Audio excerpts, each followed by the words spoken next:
మూడంతస్తుల భవనంతో పాటు ఇరుకైన దుకాణాలు దగ్ధమయ్యాయి. గంటల తరబడి శ్రమించిన అగ్నిమాపక సిబ్బంది ఒకరికి గాయాలు ఏర్పడ్డాయి. ఆసుపత్రికి తరలించారు. రోజంతా కూడా భారీగా ట్రాఫిక్ జామ్ ఏర్పడింది అక్కడ అని కూడా ప్రచురించారు. ఇక హైదరాబాద్ శివార్లో భూముల విలువ బాగా పెరుగుతుందట. రిజిస్ట్రేషన్లు ఛార్జీలు పెంచలేదని, ఏ శాఖ కేటాయించినా మనస్ఫూర్తిగా పనిచేస్తానని శాఖల మార్పు ప్రచారంపై పొంగిలేటి రియాక్షన్ ఇచ్చారు. ఇక సబ్ రిజిస్టర్ ఆఫీసులకు పోటెత్తారు జనం. రాష్ట్ర వ్యాప్తంగా 144 ప్రధాన 570 జాయింట్ సబ్ రిజిస్టర్ కార్యాలయాల ద్వారా సేవలు వెల్లువ. ఒక్కరోజు ఖజానాకు కోట్లాది రాబడి. ఏటా అదనంగా 1500 కోట్ల ఆదాయమే ప్రభుత్వ లక్ష్యమని కూడా ప్రచురించారు. ఇక ఏఎన్ఎన్ అవార్డ్స్ ఎంతో ప్రతిష్టాత్మకంగా ఇస్తుంది అమరావతిలో. మరి మనకి తెలుసు తెలంగాణలో రీసెంట్గా ఈ అవార్డు ఎంతో సక్సెస్ అయినాయో. ఎవరైతే సేవా దృక్పథంతో ఉంటారో వాళ్ళందరినీ పట్టుకుని వెలికితీసి మరెంతో మందికి వాళ్ళు స్ఫూర్తిగా నిలుస్తూ ఉండే ఇచ్చే అవార్డ్స్ ఏఎన్ఎన్ అవార్డ్స్. ఇది ఇప్పుడు అమరావతిలో కూడా ఏఎన్ఎన్ అవార్డ్స్ ఇవ్వబోతుంది. అత్యంత త్వరలో ఈ డేట్లను కూడా అనౌన్స్ చేయనున్నారు. ఇక థాయిలాండ్ హైదరాబాద్ డ్రగ్స్ లింక్ బట్టబయలు. ఏకంగా 300 మంది క్యారియర్లు. ఈగల్ టీం దెబ్బకు కుప్పకున్న ఇంటర్నేషనల్ ముఠా సామ్రాజ్యం. మత్తు దందాలు వెలుగు చూస్తున్న కళ్ళు చెదిరే నిజాలను కూడా ప్రచురించడం అయితే జరిగింది.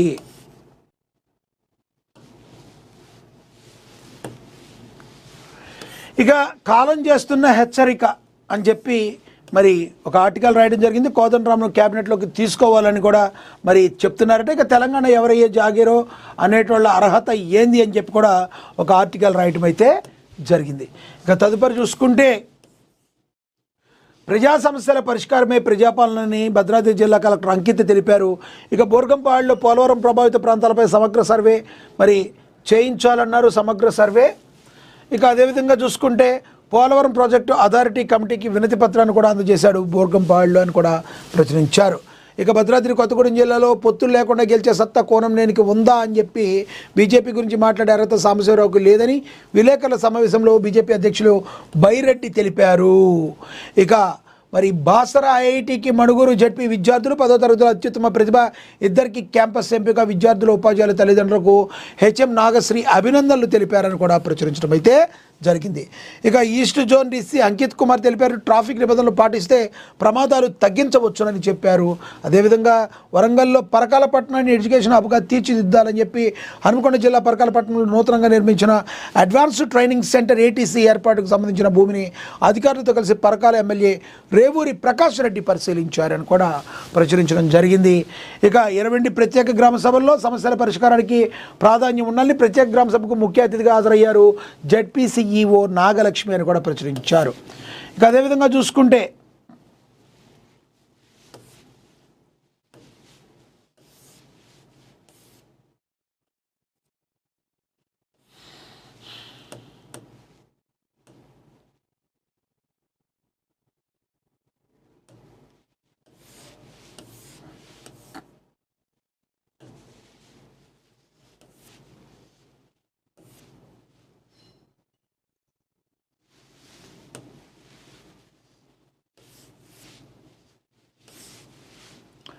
జవహర్ నగర్ రోడ్డు కబ్జా అంటే విచారణకు డిమాండ్ అయింది. ఏప్రిల్ జవహర్ నగర్ పానాది రహదారి ఆక్రమణపై ఆరోపణలు ఏర్పడ్డాయి.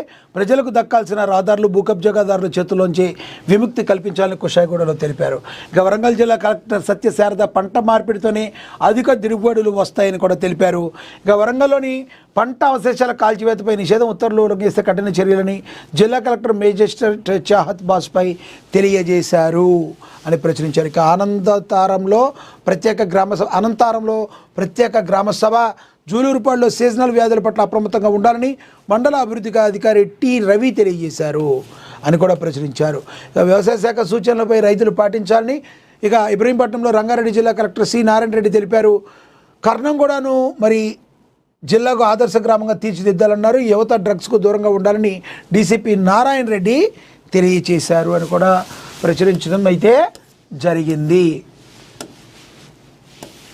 అదేవిధంగా గ్రామ సభల్లో ఎన్నో ప్రయోజనాలు ఉన్నాయని మంచిర్యాలలో ప్రజల సంక్షేమాభివృద్ధి ప్రభుత్వ లక్ష్యమని మంచిర్యాల జిల్లా కలెక్టర్ కుమార్ దీపక్ తెలియజేశారు. పాలకుర్తిలో ఉపాధి కూలీల సంక్షేమే ప్రభుత్వ లక్ష్యమని ఎమ్మెల్యే రాజ్ ఠాకూర్ తెలిపారు. ప్రజల సమస్యల పరిష్కారమే లక్ష్యమని ఎమ్మెల్యే సతీమణి మనాలి రాజ్ ఠాకూర్ తెలియజేశారు. ఇక ప్రజాపాలన ద్వారానే సమగ్రాభివృద్ధి ఉందని చెప్పి ఆదిలాబాద్ జిల్లా కలెక్టర్ తెలియజేశారు. తెలంగాణ వార్డు సభల ప్రారంభంలో 45వ వార్డు భుక్తాపూర్ కాలనీల సభలో దరఖాస్తులు అందించారు. మరి దీనిలో కలెక్టర్ పాల్గొన్నారు. తెలంగాణ ప్రభుత్వం ప్రతిష్టాత్మక చేపట్టిన ప్రజాపాలన ప్రగతి ప్రణాళిక ద్వారానే పట్టణంలోని ప్రతి వార్డు సమగ్రంగా అభివృద్ధి చెందుతుందని జిల్లా కలెక్టర్ రాజేష్ షా తెలిపారు.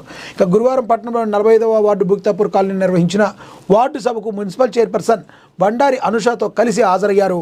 వార్డుల్లో నెలకొన్న డ్రైనేజీ, తాగునీరు, వీధి దీపాలు, అంతర్గత రహదారులు, పారిశుద్ధ్య సమస్యలను త్వరితగతిన గుర్తించి వాటి పరిష్కారానికి తగిన ప్రణాళికలతో నిధులు మంజూరు చేస్తామని కలెక్టర్ అయితే తెలియచేశారు. ఇక ఆదిలాబాద్లోని మొబైల్ ఫోన్ల రికవరీకి ప్రత్యేక బృందం ఉందట. పోగొట్టుకున్న వెంటనే ఫిర్యాదు చేయాలని రికవరీ చేసిన 330 మొబైల్ ఫోన్లను అందించారు ఎస్పీ అఖిల్ మహాజన్.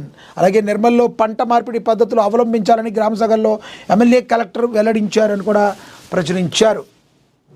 ఇంకా అదేవిధంగా చూసుకుంటే కాంబోడియాలో యూపీఐ చెల్లింపులంట. అదేవిధంగా జిఎంఆర్ ఎయిర్పోర్ట్లో వాటా విక్రయం, ఇక విదేశీ పెట్టుబడిదారులకు పన్ను ఉపశమనమని, ఎల్పిజి సిలిండర్లు ఎన్ని రంగుల్లో ఉంటాయని హీరో ఫ్లెక్స్ ఫ్యూయల్ బైకులు విడుదలని చెప్పి కూడా ప్రచురించారు.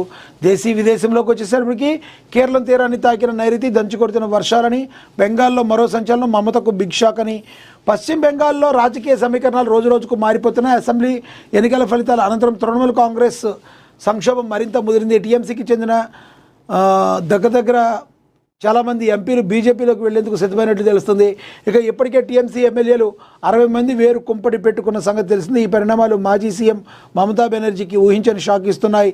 తృణమూల్ కాంగ్రెస్ ఎంపీలు పెద్ద ఎత్తున బీజేపీలో చేరుతున్నారని వార్తలు చక్కర కొడుతున్నాయి. దీనిపై రాజకీయ చర్చలు బలంగా జరుగుతున్నాయి. ఇటీవల బీజేపీ ఎంపీ సౌమిత్రా ఖాన్ మాట్లాడుతూ 18 నుంచి 20 మంది టీఎంసీ ఎంపీలు బీజేపీలో చేరేందుకు ఆసక్తి చూపుతున్నారని వ్యాఖ్యానించారు. ఇక ఢిల్లీ హోటల్ ఘటన సిలిండర్ పేలుడు కాదట. మరి మాళవీయ నగర్లో ఓ హోటల్లో జరిగిన అగ్ని ప్రమాదంపై ప్రాథమిక దర్యాప్తు కీలక అంశాలు వెలుగు చూశాయి. అగ్ని ప్రమాదానికి సిలిండర్ బ్లాస్ట్ కారణం కాదని పోలీసులు ధృవీకరించారు. దీంతో ఎలక్ట్రికల్ షార్ట్ సర్క్యూట్ వల్ల ఈ ఘోరం జరిగి ఉండొచ్చనే అనుమానాలు బలపడుతున్నాయి. మొదట్లో ఈ అగ్ని ప్రమాదం ఎల్పిజి సిలిండర్ పేలుడు వల్ల జరిగిందా అనే అనుమానం వ్యక్తమైంది. కానీ ఇది ఎలక్ట్రికల్ షార్ట్ వలన వచ్చిందని చెప్పి అనుకుంటున్నారు.